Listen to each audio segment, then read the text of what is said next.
Hello everyone, once again welcome back to my YouTube channel.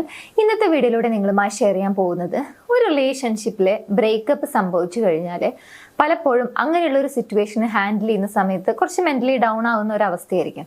അപ്പോൾ confused ആയി പോകാൻ സാധ്യതയുണ്ട്, അല്ലെങ്കിൽ ഇനി എന്താ ചെയ്യുക എന്നുള്ള ഒരു ആശയക്കുഴപ്പത്തിലൊക്കെ ആവുന്ന ഒരു സമയത്ത് പലപ്പോഴും നമ്മൾ റോങ് ആയിട്ടുള്ള ഒരുപാട് കാര്യങ്ങൾ ചെയ്യും എന്നുള്ളതാണ്. അങ്ങനെ റോങ് ആയിട്ടുള്ള കാര്യങ്ങൾ ചെയ്യുന്ന സമയത്ത് ഒരുപക്ഷെ നമുക്ക് ആ റിലേഷൻഷിപ്പ് സേവ് ചെയ്യാനും സാധിക്കില്ല. അതുപോലെ തന്നെ ആ റിലേഷൻഷിപ്പ് ബ്രേക്കപ്പ് ആയി എന്നതിൽ നിന്ന് നമുക്ക് ഓവർകം ചെയ്യാനും ബുദ്ധിമുട്ടായിരിക്കും. സോ റിലേഷൻഷിപ്പ് ബ്രേക്കപ്പ് ആവുന്ന സമയത്ത് നമുക്ക് എന്തെല്ലാം കാര്യങ്ങളാണ് നമ്മൾ മനസ്സിലാക്കിയിരിക്കേണ്ടത്, അല്ലെങ്കിൽ അങ്ങനെയുള്ള ഒരു സിറ്റുവേഷനെ നമുക്ക് കുറെ കൂടി ബെറ്റർ ആയിട്ട് എങ്ങനെയാണ് ഹാൻഡിൽ ചെയ്യാൻ സാധിക്കുക എന്നുള്ളതിനെ കുറിച്ചാണ് ഇന്നത്തെ വീഡിയോ. വീഡിയോയിലേക്ക് പോകുന്നതിന് മുൻപായി നിങ്ങളുടെ റിലേഷൻഷിപ്പിൽ നിങ്ങൾ എന്തെങ്കിലും പ്രശ്നങ്ങൾ ഫേസ് ചെയ്യുന്നുണ്ടെങ്കിൽ, അതിനൊരു പ്രോപ്പർ ഗൈഡൻസ് വേണമെന്ന് തോന്നുന്നുണ്ടെങ്കിൽ മുകളിൽ കാണുന്ന നമ്പറിലേക്ക് കോൺടാക്ട് ചെയ്യാവുന്നതാണ്.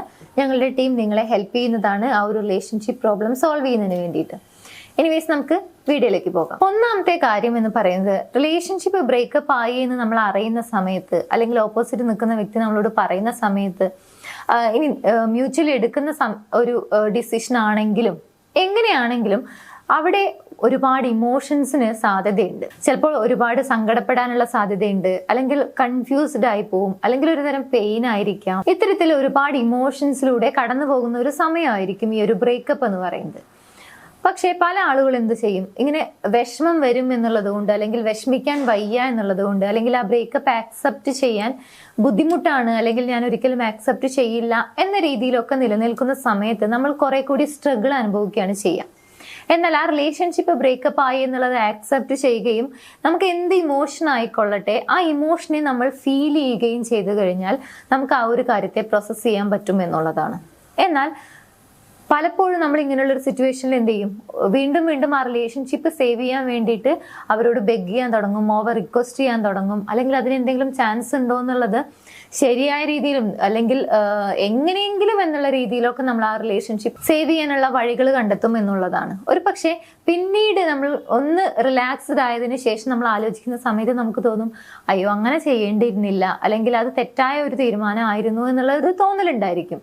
അപ്പൊ അങ്ങനെയുള്ള ഒരു തോന്നൽ നമുക്ക് പിന്നീട് ഉണ്ടാവാതിരിക്കാനും ആ ബ്രേക്കപ്പ് കുറെ കൂടി നമുക്ക് ഈസി ആയിട്ട് ഓവർകം ചെയ്യുന്നതിന് വേണ്ടിയിട്ടും നമുക്ക് ചെയ്യാൻ പറ്റുന്ന ആദ്യത്തെ കാര്യം എന്ന് പറയുന്നത്, നമുക്ക് എന്ത് ഇമോഷനാണോ തോന്നുന്നത് ആ ഇമോഷൻ നമ്മൾ ഫീൽ ചെയ്യാൻ നമ്മൾ സ്വയം അനുവദിക്കുക എന്നുള്ളതാണ്. കാരണം റിലേഷൻഷിപ്പിൽ ബ്രേക്കപ്പ് സംഭവിച്ചു, നമ്മളത് ആക്സെപ്റ്റ് ചെയ്തു. നമുക്ക് ആ ഒരു ഫസ്റ്റ് ഡേ അല്ലെങ്കിൽ അത് അറിയുന്ന സമയത്ത് നമുക്ക് കുറെ കൂടി മെന്റലി ഡൗൺ ആയിരിക്കും, അല്ലെങ്കിൽ നമുക്കൊരു വിഷമം ഉണ്ടായിരിക്കും, അല്ലെങ്കിൽ ഒരു പെയിൻ അനുഭവപ്പെടും, അല്ലെങ്കിൽ ആകെ കൺഫ്യൂസ്ഡ് ആയി പോകും. ഇങ്ങനെ ഏതെങ്കിലും ഒരു ഫീലിംഗ് നമുക്ക് ഡെഫിനറ്റ്ലി ഉണ്ടായിരിക്കും. പക്ഷെ 1-2-3 ദിവസം നമ്മൾ ആ ഒരു സിറ്റുവേഷനിലൂടെ, ആ ഇമോഷനിലൂടെ പോയിക്കൊണ്ടിരിക്കുന്ന സമയത്ത് നമുക്ക് കൃത്യമായിട്ടുള്ള ഒരു തീരുമാനത്തിലേക്ക് എത്താനോ, അല്ലെങ്കിൽ ആ ഒരു തീവ്രത, നമ്മൾ എന്ത് ഇമോഷനാണോ ഫീൽ ചെയ്തുകൊണ്ടിരിക്കുന്നത് അതിന്റെ തീവ്രത നമുക്ക് കുറയ്ക്കാനും സാധിക്കും എന്നുള്ളതാണ്. അങ്ങനെയാവുന്ന സമയത്ത് നമുക്ക് കുറെ കൂടി ബെറ്റർ ആയിട്ട്, വളരെ കോൺഷ്യസ് ആയിട്ട് ഒരു ഡിസിഷൻ എടുക്കാൻ സാധിക്കും. അതല്ലെങ്കിൽ എന്താണ് ആക്ച്വലി സംഭവിച്ചുകൊണ്ടിരിക്കുന്നത്, വാട്ട് ഈസ് നെക്സ്റ്റ്, ഇങ്ങനെയുള്ള കാര്യങ്ങളെ കുറിച്ച് തിങ്ക് ചെയ്യാനും കറക്റ്റ് ആയിട്ടുള്ള ഒരു തീരുമാനം എടുക്കാനും സാധിക്കും എന്നുള്ളതാണ്. അതുകൊണ്ട് തന്നെ ബ്രേക്കപ്പ് ആയി എന്ന് കേൾക്കുമ്പോൾ, അല്ലെങ്കിൽ ബ്രേക്കപ്പ് സംഭവിച്ചു കഴിഞ്ഞാൽ ഉടനടി ഒന്നും ചിന്തിക്കാതെ എന്തെങ്കിലുമൊക്കെ ചെയ്യുന്നതിനേക്കാൾ ബെറ്റർ എന്ന് പറയുന്നത്, അപ്പൊ നമുക്ക് എന്താണോ ഇമോഷൻ ഫീൽ ചെയ്യുന്നത്, അല്ലെങ്കിൽ വാട്ട് ഈസ് ഹാപ്പനിങ് എന്നുള്ളതിനെ കുറിച്ച് ജസ്റ്റ് ഒന്ന് അനലൈസ് ചെയ്യുക എന്നുള്ളതാണ്.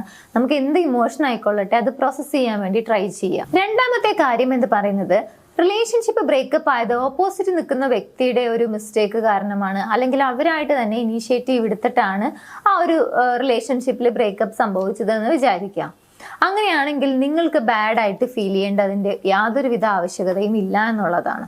അല്ലെങ്കിൽ ഒരു റിലേഷൻഷിപ്പിന്റെ എൻഡാണ്, അല്ലെങ്കിൽ ഇനി ഇങ്ങനെ ഒരു റിലേഷൻഷിപ്പ് ലൈഫിൽ സംഭവിക്കില്ല, ഇങ്ങനെയുള്ള കാര്യങ്ങളൊക്കെ എടുത്തു ചാടിയിട്ട് ആ ഒരു പെട്ടെന്നുള്ള ഇമോഷനിൽ തീരുമാനിക്കുകയോ അങ്ങനെയുള്ള കാര്യങ്ങളൊക്കെ ചെയ്യാതിരിക്കുക എന്നുള്ളതാണ്. മറിച്ച് നിങ്ങൾക്ക് മൂവിങ് ഫോർവേഡ്, മുന്നോട്ട് പോകാനുള്ള ഒരു ടൈമാണ്, അല്ലെങ്കിൽ അതിനുള്ള ഒരു അവസരമായിട്ട് അതിനെ കണക്കാക്കുക. സോ നെഗറ്റീവായ രീതിയിൽ ആ ഒരു ബ്രേക്കപ്പിനെ എടുക്കാതെ മാക്സിമം നമുക്ക് ഏതെല്ലാം രീതിയിൽ ഒരു പോസിറ്റീവായ രീതിയിൽ അത് നമുക്ക് തിങ്ക് ചെയ്യാൻ പറ്റുമോ അങ്ങനെ തന്നെ അത് ഡൈവേർട്ട് ചെയ്യാൻ, നമ്മുടെ തോട്ട്സിനെ ഡൈവേർട്ട് ചെയ്യാൻ വേണ്ടി മാക്സിമം ട്രൈ ചെയ്യുന്നതും ഈ സമയത്ത് നമ്മൾ ഓർക്കേണ്ടതായിട്ടുള്ള രണ്ടാമത്തെ ഒരു കാര്യമാണ്. മൂന്നാമത്തെ കാര്യമാണ് focus on growth, not negative emotions, അല്ലെങ്കിൽ ഗ്രഡ്ജ്, ഈഗോ, റിവഞ്ച്, ഇങ്ങനെയുള്ള നെഗറ്റീവ് ഇമോഷൻസിൽ കൂടുതൽ ഫോക്കസ് ചെയ്യുന്നതിന് പകരമായിട്ട് നമ്മുടെ സെൽഫ് ഗ്രോത്തിൽ നമുക്ക് ഏതെല്ലാം രീതിയിൽ മികച്ച രീതിയിൽ വളരാൻ സാധിക്കുമോ അതിനു വേണ്ടിയിട്ട് കോൺസെൻട്രേറ്റ് ചെയ്യുക എന്നുള്ളതാണ്.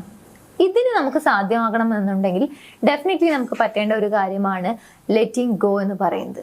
ആ റിലേഷൻഷിപ്പ് ആയിക്കൊള്ളട്ടെ, അതിലുണ്ടായിരുന്ന നല്ല മൊമെന്റ്സ് ആയിക്കൊള്ളട്ടെ, മോശം മൊമെന്റ്സ് ആയിക്കൊള്ളട്ടെ, അല്ലെങ്കിൽ ആ ഒരു ചാപ്റ്റർ തന്നെ നമ്മൾ ലെറ്റ് ഗോ ചെയ്യാണ്, വിട്ടുകളയാണ്. ഇതിനർത്ഥം അത് മറക്കുന്നുണ്ടെന്നോ അല്ലെങ്കിൽ ഇനി ആ കാര്യങ്ങളൊന്നും ഓർമ്മിക്കില്ല എന്നൊന്നുമല്ല.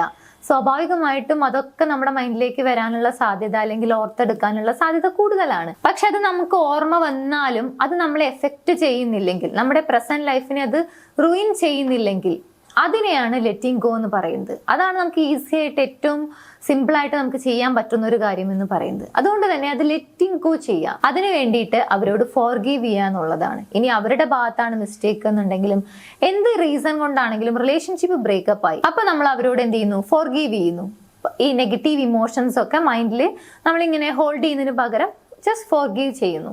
അങ്ങനെയാവുന്ന സമയത്ത് നമുക്ക് സ്വാഭാവികമായിട്ടും ലെറ്റിംഗ് ഗോ ചെയ്യാൻ പറ്റും. നമ്മുടെ ലൈഫിൽ, പ്രസന്റ് ലൈഫിലേക്ക് നമുക്ക് ഫോക്കസ് ചെയ്യാൻ പറ്റും. മാത്രമല്ല നമ്മളിലേക്ക് നമുക്ക് ഫോക്കസ് ചെയ്യാൻ പറ്റും. നമുക്ക് ഏതെല്ലാം രീതിയിൽ നമ്മുടെ ലൈഫിനെ കുറെ കൂടി മെച്ചപ്പെടുത്താൻ സാധിക്കുമോ അങ്ങനെയുള്ള ഓപ്പർച്യൂണിറ്റീസ് ഒക്കെ നമുക്ക് നമ്മുടെ മുമ്പിൽ കാണാൻ സാധിക്കും എന്നുള്ളതാണ്. സോ ഇങ്ങനെ ബ്രേക്കപ്പ് സംഭവിച്ചു കഴിഞ്ഞാൽ ആ സമയം നമുക്ക് കുറെ കൂടി സ്ട്രോങ് ആയിട്ട് മാറാനുള്ള ഒരു ടൈമാണ് എന്നുള്ള രീതിയിൽ തിങ്ക് ചെയ്യാൻ വേണ്ടി മാക്സിമം ട്രൈ ചെയ്യാം. നെക്സ്റ്റ്, ഈ ബ്രേക്കപ്പ് ഓവർകം ചെയ്യണമെന്നുണ്ടെങ്കിൽ തീർച്ചയായും ചെയ്തിരിക്കേണ്ട മറ്റൊരു കാര്യമാണ് നമ്മുടെ പാസ്റ്റ് അല്ലെങ്കിൽ ആ റിലേഷൻഷിപ്പിൽ ഉണ്ടായിരുന്ന ചില മൊമെന്റ്സുകളായിരിക്കാം, അവരെ കുറിച്ചുള്ള എന്തെങ്കിലും ചിന്തകളായിരിക്കാം. അങ്ങനെയുള്ള കാര്യങ്ങളൊക്കെ ഓവറായിട്ട് റൊമാൻറ്റിസൈസ് ചെയ്യുന്നുണ്ടെങ്കിൽ അത് സ്റ്റോപ്പ് ചെയ്യുക എന്നുള്ളതാണ്.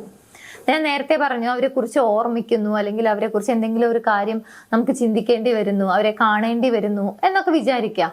സ്വാഭാവികമായിട്ടും നിങ്ങൾ അവരോട് ഫോർഗീവ് ചെയ്തിട്ടുണ്ടെങ്കിൽ അല്ലെങ്കിൽ ആ ഒരു ചാപ്റ്റർ ലെറ്റിംഗ് ഗോ ചെയ്തിട്ടുണ്ടെങ്കിൽ നിങ്ങൾക്കതൊരു വലിയ പ്രശ്നമായിട്ട് തോന്നില്ല എന്നുള്ളതാണ്. അതുകൊണ്ട് തന്നെ അങ്ങനെയുള്ള ഒരു സിറ്റുവേഷനിൽ അവരെ കുറിച്ച് നിങ്ങൾക്ക് ഓർമ്മ വരുന്നു എന്ന് വിചാരിക്കുക, അല്ലെങ്കിൽ ഒരു പെർട്ടിക്കുലർ ആയിട്ടുള്ള ഒരു മെമ്മറി ഒക്കെ നിങ്ങൾ എടുത്ത് അത് ഓവറായിട്ട് റൊമാൻറ്റിസൈസ് ചെയ്യാൻ തുടങ്ങിക്കഴിഞ്ഞാൽ സ്വാഭാവികമായിട്ടും ആ ഒരു റിലേഷൻഷിപ്പിൽ നിന്ന് വീണ്ടും നമുക്ക് അത് ഓവർകം ചെയ്യാൻ സാധിക്കില്ല, ആ ഒരു ബ്രേക്കപ്പ് ഓവർകം ചെയ്യാൻ സാധിക്കില്ല എന്നുള്ളതാണ്. കാരണം വീണ്ടും വീണ്ടും ആ ഒരു റിലേഷൻഷിപ്പിലേക്ക് തന്നെ എത്തി നോക്കുന്നതിന് തുല്യമാണത്. അതുകൊണ്ട് തന്നെ അവരെ കുറിച്ച് എന്തെങ്കിലും രീതിയിലുള്ള ഓർമ്മകൾ വരുന്ന സമയത്ത് അല്ലെങ്കിൽ പെർട്ടിക്കുലർ ആയിട്ട് എന്തെങ്കിലും ഒരു മെമ്മറി പിക്ക് ചെയ്തുകൊണ്ട് ഓവറായിട്ട് റൊമാൻറ്റിസൈസ് ചെയ്യുന്നുണ്ടെങ്കിൽ അത് സ്റ്റോപ്പ് ചെയ്യുക എന്നുള്ളതാണ് നമുക്ക് ബ്രേക്കപ്പ് ഓവർകം ചെയ്യണമെന്നുണ്ടെങ്കിൽ മനസ്സിലാക്കിയിരിക്കേണ്ട അല്ലെങ്കിൽ ചെയ്യേണ്ട മറ്റൊരു കാര്യം. And finally, self love practice ചെയ്യാം.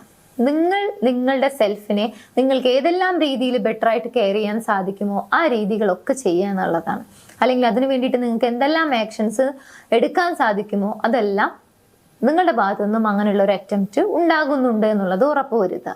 പലപ്പോഴും ഒരു റിലേഷൻഷിപ്പ് ഒക്കെ ബ്രേക്കപ്പ് ആവുന്ന സമയത്ത് ഒരു സെൽഫ് ഡൗട്ട് വരും. നമുക്ക് ഓക്കെ അല്ലാഞ്ഞിട്ടാണോ, അല്ലെങ്കിൽ എന്നെ ഓക്കെ അല്ലാഞ്ഞിട്ടാണോ, അല്ലെങ്കിൽ ഇനി എൻ്റെ ഭാഗത്തുള്ള എന്തെങ്കിലും മിസ്റ്റേക്ക് കാരണമാണോ, ഇങ്ങനെ ഓവറായിട്ട് കൺഫ്യൂസ്ഡ് ആവാനോ അല്ലെങ്കിൽ സെൽഫ് ഡൗട്ട് വരാനൊക്കെ ഉള്ള ഒരു സാധ്യതയുണ്ട് ഇങ്ങനെയുള്ള ബ്രേക്കപ്പുകളൊക്കെ സംഭവിക്കുന്ന സമയത്ത്. അപ്പൊ അങ്ങനെയുള്ള നെഗറ്റീവ് ഇമോഷൻസിൽ നിന്നൊക്കെ നമുക്കൊന്ന് റിലീഫ് ആകണമെന്നുണ്ടെങ്കിൽ അല്ലെങ്കിൽ അങ്ങനെയുള്ള നെഗറ്റീവ് ഇമോഷൻസ് ഒക്കെ നമ്മളെ എഫക്റ്റ് ചെയ്യാതിരിക്കണം എന്നുണ്ടെങ്കിൽ നമ്മുടെ ഭാഗത്തുനിന്ന് നമുക്ക് ഏറ്റവും ഈസി ആയിട്ടും അല്ലെങ്കിൽ കുറെ കൂടി ബെറ്റർ ആയിട്ടും നമുക്ക് ചെയ്യാൻ പറ്റുന്ന ഒരു കാര്യം എന്ന് പറയുന്നത് നമ്മുടെ സെൽഫ് ലവ് കെയർ ചെയ്യുക എന്നുള്ളതാണ്. സ്വാഭാവികമായിട്ടും നിങ്ങൾക്ക് നിങ്ങളെ ഏതെല്ലാം രീതിയിൽ സ്നേഹിക്കാൻ സാധിക്കുമോ ആ രീതിയൊക്കെ എടുക്കുക എന്നുള്ളതാണ്. അപ്പോൾ സ്വാഭാവികമായിട്ടും നിങ്ങളുടെ കോൺഫിഡൻസ് ഇൻക്രീസ് ആവും. നിങ്ങൾക്ക് നിങ്ങളുടെ ലൈഫിൽ ഇനിയും ഒരുപാട് കാര്യങ്ങൾ അച്ചീവ് ചെയ്യാനുണ്ട് അല്ലെങ്കിൽ ഒരുപാട് മുന്നോട്ട് പോകാനുണ്ട് എന്നുള്ള ഒരു പോസിറ്റീവ് ആയിട്ടുള്ള ഒരു തോട്ട് സ്വാഭാവികമായി നമ്മളിലേക്ക് എത്തും എന്നുള്ളതാണ്. അതുകൊണ്ട് തന്നെ സെൽഫ് ലവ് എന്ന് പറയുന്ന ഒരു കാര്യം സ്റ്റോപ്പ് ചെയ്യരുത്. നേരത്തെ പറഞ്ഞ കാര്യങ്ങളൊക്കെ 1 by 1 ആയിട്ട് നിങ്ങൾക്ക് ചെറിയ രീതിയിലെങ്കിലും ഒരു ശ്രമം നടത്തി അത് ചെയ്യാൻ സാധിക്കുന്നുണ്ടെങ്കിൽ സ്വാഭാവികമായിട്ടും ഈ സെൽഫ് ലവ് എന്ന് പറയുന്ന കാര്യത്തിലേക്ക് നിങ്ങൾക്ക് ഈസി ആയിട്ട് എത്തിപ്പെടാൻ സാധിക്കും എന്നുള്ളതാണ്. മാത്രമല്ല നിങ്ങളുടെ കോൺഫിഡൻസ് ഇൻക്രീസ് ചെയ്യാനും ഇങ്ങനെയുള്ള നെഗറ്റീവ് ഇമോഷൻസിലേക്കൊന്നും ചെന്നുപെടാതെ നിങ്ങൾക്ക് നിങ്ങളെ സ്ട്രോങ് ആക്കി നിലനിർത്താനും ഇത് നിങ്ങളെ ഹെൽപ്പ് ചെയ്യും. കൂടാതെ നമ്മളെ എത്രത്തോളം സ്നേഹിക്കുന്നുണ്ടോ എന്ന് നമ്മൾ മനസ്സിലാക്കി തുടങ്ങുന്ന സമയത്ത് നമുക്ക് ഏറ്റവും ബെറ്റർ ആയിട്ടുള്ള കാര്യം എന്താണ്, അല്ലെങ്കിൽ നമ്മൾ ഏത് കാര്യത്തിനോടാണ് ഡിസേർവ് ആയിട്ടുള്ളത്, അല്ലെങ്കിൽ നമുക്ക് എന്താണ് ഡിസേർവിങ് ആയിട്ടുള്ളത് എന്നുള്ളതിനെ കുറിച്ച് കൃത്യമായ ഒരു ധാരണ നമുക്ക് തന്നെ ഉണ്ടാക്കിയെടുക്കാൻ സാധിക്കും. അപ്പോൾ നമുക്ക് എന്താണോ ആവശ്യമുള്ളത് അല്ലെങ്കിൽ നമുക്ക് എന്താണോ ആവശ്യമില്ലാത്തത് എന്നതിനെ കുറിച്ച് ഒരു കൃത്യതയുണ്ടായിരിക്കും. നമുക്ക് ആവശ്യമുള്ള കാര്യങ്ങളൊക്കെ നമുക്ക് അട്രാക്ട് ചെയ്യാനും സാധിക്കും എന്നുള്ളതാണ്. അതിന് ഈ റിലേഷൻഷിപ്പിന്റെ കേസിലാണെങ്കിലും നിങ്ങൾ സെൽഫ് ലവ് പ്രാക്ടീസ് ചെയ്യുന്ന സമയത്ത് നിങ്ങൾക്ക് ബെറ്റർ ആയിട്ടുള്ള, നിങ്ങൾക്ക് ഏറ്റവും മാച്ചിങ് ആയിട്ടുള്ള അല്ലെങ്കിൽ നിങ്ങൾ ഏറ്റവും ഡിസേർവിങ് ആയിട്ടുള്ള ഒരു റിലേഷൻഷിപ്പ് തന്നെ നിങ്ങൾക്ക് മാനിഫെസ്റ്റ് ചെയ്യാനും സാധിക്കും. സോ റിലേഷൻഷിപ്പ് ബ്രേക്കപ്പ് ആയി എന്ന് കേൾക്കുന്ന സമയത്ത് അല്ലെങ്കിൽ അങ്ങനെ ഒരു സിറ്റുവേഷൻ ലൈഫിൽ വരുന്ന സമയത്ത് തീർച്ചയായിട്ടും നമുക്ക് മുന്നോട്ട് കുറെ കൂടി പോസിറ്റീവായി പോകാനും ആ ഒരു സിറ്റുവേഷനെ കുറെ കൂടി പ്രാക്ടിക്കലായിട്ട് ഓവർകം ചെയ്യുന്നതിന് വേണ്ടിയിട്ട് നമുക്ക് നമ്മുടെ മൈൻഡിൽ കീപ്പ് ചെയ്യാൻ പറ്റുന്ന കുറച്ച് കാര്യങ്ങളാണ് ഇന്നത്തെ വീഡിയോയിലൂടെ ഷെയർ ചെയ്തത്. തീർച്ചയായും ഇത് നിങ്ങൾക്ക് യൂസ്ഫുൾ ആകുമെന്ന് വിചാരിക്കുന്നു. യൂസ്ഫുൾ ആണെങ്കിൽ മറ്റുള്ള ആളുകളിലേക്ക് ഷെയർ ചെയ്യാൻ മറക്കരുത്. എൻ്റെ യൂട്യൂബ് ചാനൽ നിങ്ങൾ ആദ്യമായാണ് കാണുന്നത് എന്നുണ്ടെങ്കിൽ, പുതിയ വീഡിയോസ് കാണാൻ താല്പര്യമുണ്ടെങ്കിൽ ചാനൽ സബ്സ്ക്രൈബ് ചെയ്യാനും മറക്കരുത്. നമുക്ക് മറ്റൊരു വീഡിയോയിൽ കാണാം. താങ്ക്